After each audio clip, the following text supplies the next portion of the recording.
Hello students, मैं Salman sir आप सभी स्टूडेंट्स का मैं हमारे यूट्यूब चैनल में स्वागत करता हूं। तो स्टूडेंट्स, अपने चैप्टर चल रहा था 9th क्लास का चैप्टर नंबर 8 मोशन गति। और लास्ट वीडियो के अंदर अपन ने गति के बारे में थोड़ा देखा था, उसके न्यूमेरिकल देखे थे, आंकिक प्रश्न देखे थे। आज मैं गति से रिलेटेड ही कुछ क्वेश्चन और लूंगा और एक न्यू टॉपिक और लूंगा मैं त्वरण एक्सीलरेशन के बारे में।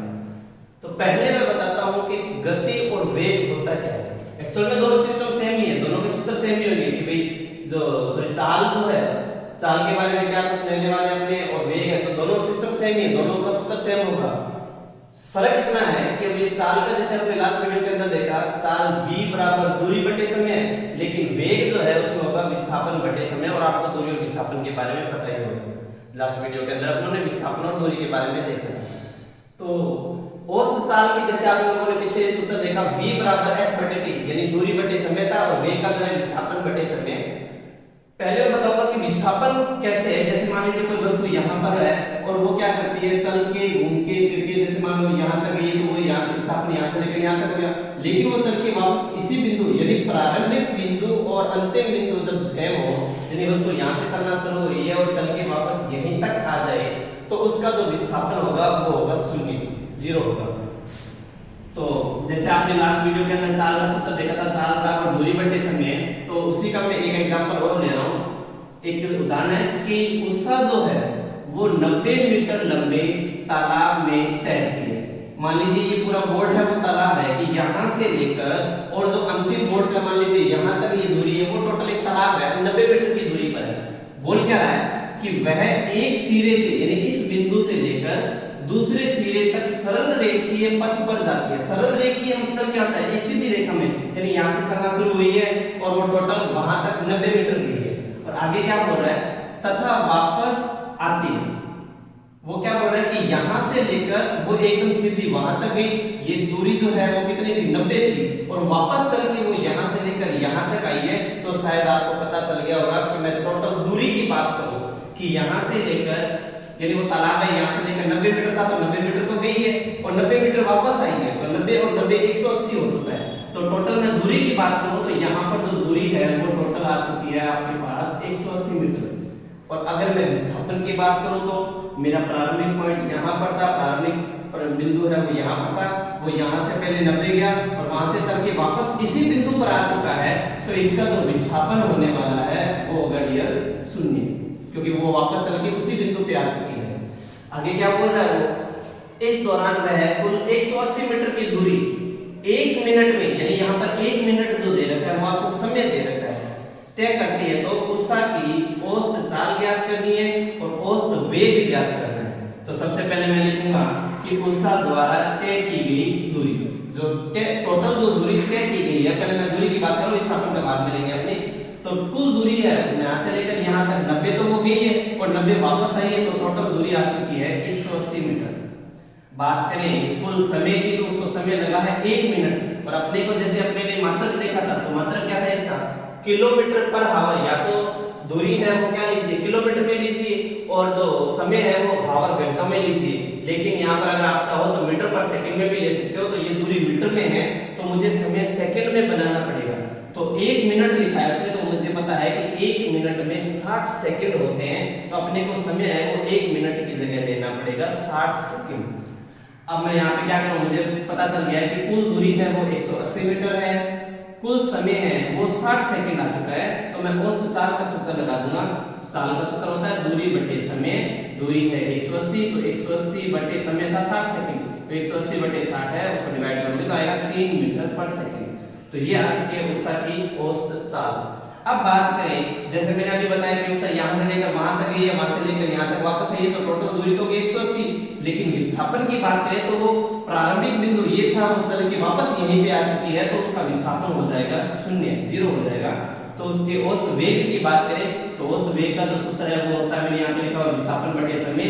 तो आप क्या लगाओगे, विस्थापन बटे समय, विस्थापन था शून्य, तो शून्य बटे समय था 60 सेकंड, समय वही यूज लेंगे अपने 60 सेकंड। तो जीरो में किसी का डिवाइड करेंगे तो वो आएगा जीरो।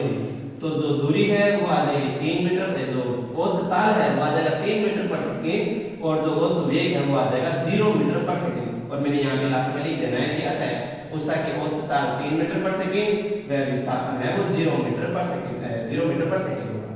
फिर बात करें त्वरण की, तो ये तो अभी तक हमने चाल और वेग के बारे में देखा। अब बात करते हैं त्वरण किसे कहते हैं।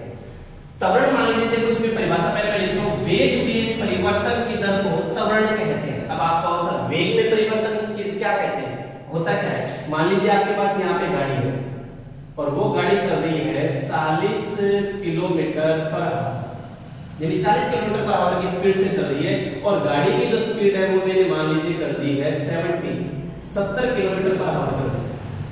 पहले गाड़ी की स्पीड चल रही थी 40 और उसके बाद में मैंने उसको कर दिया 70।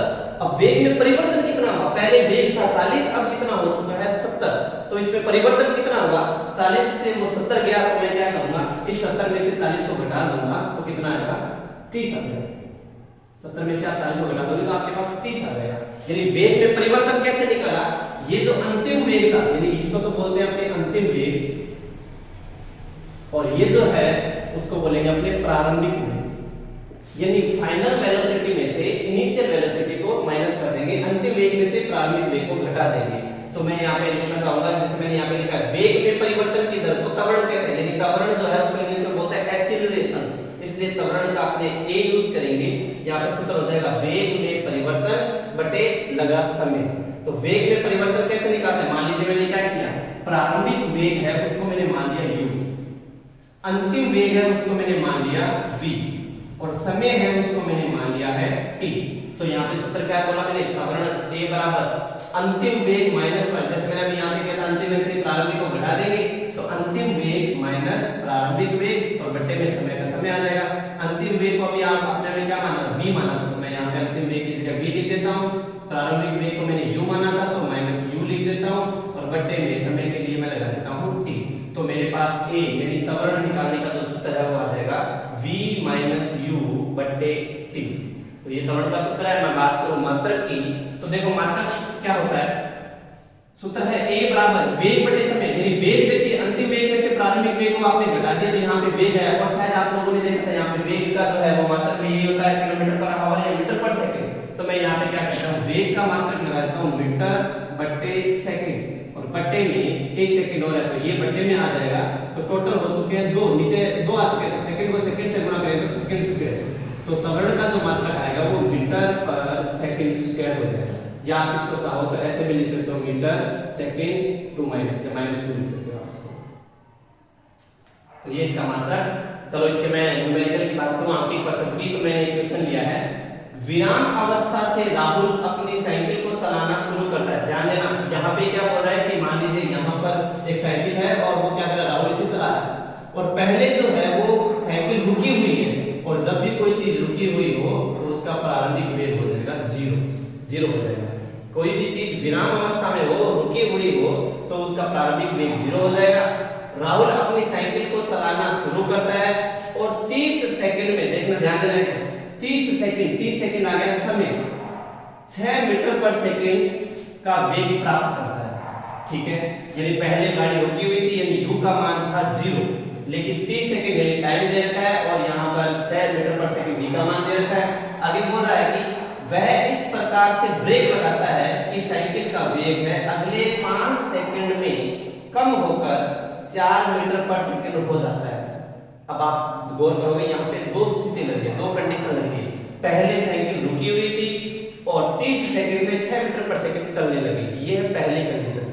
दूसरी कंडीशन में क्या हुआ, वह इस प्रकार से ब्रेक लगाता है कि, यानी अब क्या है कि पहले चल रही थी 6 मीटर पर सेकंड, अब वो ब्रेक लगा रहा है तो जाहिर सी बात है गाड़ी की स्पीड कम होने वाली है, साइकिल की स्पीड कम होगी, और कितनी 5 सेकंड में 4 मीटर पर सेकंड कम हो जाती है। तो मैं यहाँ पे 2 स्थिति का जिक्र करूंगा, मुझे दोनों स्थिति में साइकिल के त्वरण की गणना करनी है। तो देखिए पहली स्थिति क्या है, देखो गाड़ी क्या विराम अवस्था से, यानी प्रारंभिक वेग u का मान होगा वो होगा 0, और वो कहां तक पहुंच गया 6 मीटर पर सेकंड, तो अंतिम वेग v का मान है वो हो जाएगा 6 मीटर पर सेकंड, और समय लगा उसको 30 सेकंड। तो ये लीजिए सर मैंने t लगा दिया 30 सेकंड। तो मैं सबसे पहले सूत्र लगाऊंगा पहली स्थिति के लिए, त्वरण का a बराबर v माइनस u बटे t। v का मान यहाँ पर है 6, तो मैं क्या करूंगा 6 माइनस u का मान है यहाँ पर 0, तो मैं यहाँ पे 0 लगाऊंगा, और बट्टे में समय था 30 सेकंड, तो मैंने 30 से इसको भाग दे दिया, 6 में से 0 घटाए 6, बट्टे में 30 और 6 बटे 30 काटेंगे 1/5 और भाग दिया जाएगा तो आएगा 0.2 मीटर पर सेकंड स्क्वायर। तो ये आ गई है पहली स्थिति में साइकिल का त्वरण 0.2 मीटर पर सेकंड स्क्वायर। अब बात करें स्थिति सेकंड के लिए। अब देखना गाड़ी जो है वो 0 से पहुंच गई थी 6 मीटर पर सेकंड, यानी साइकिल यहां से थी पहले उसकी प्रारंभिक वेग u जो है वो 0 था और अंतिम वेग जो है वो पहुंच गया था 6 मीटर पर सेकंड। अब कह रहा है कि 6 से वो वापस साइकिल जो है वो धीरे-धीरे होना स्टार्ट हो रही है, 4 मीटर पर सेकंड तक पहुंच चुकी है। अब मैं क्या करूंगा, पहली स्थिति को यही छोड़ दूंगा। पहले अब साइकिल चल रही थी 6 की स्पीड से, अब आ चुके हैं 4 मीटर पर सेकंड। तो अब ये जो 6 मीटर पर सेकंड है वो हो जाएगा u का मान यानी प्रारंभिक वेग, और ये हो जाएगा v का मान यानी अंतिम वेग। तो मैं यहां लिख देता हूं प्रारंभिक वेग u का मान है वो 6 मीटर पर सेकंड है और अंतिम वेग जो है वो 4 मीटर पर सेकंड, यानी साइकिल है वो स्लो हुई है और समय लगा है उसको यहां पे दिया हुआ भी है कि साइकिल में उसको चलाने ये इस कंडीशन में 0.5 सेकंड लगे, तो मैंने यहां पे टाइम लिख दिया 5 सेकंड। सूत्र लगाऊंगा वापस वही त्वरण का, a बराबर v माइनस u बटे t। v का मान यहां पर है 4 तो मैंने लगाया 4 माइनस 6 का 6 लगाया मैंने u की जगह और बटे में t की जगह लगाया मैंने 5।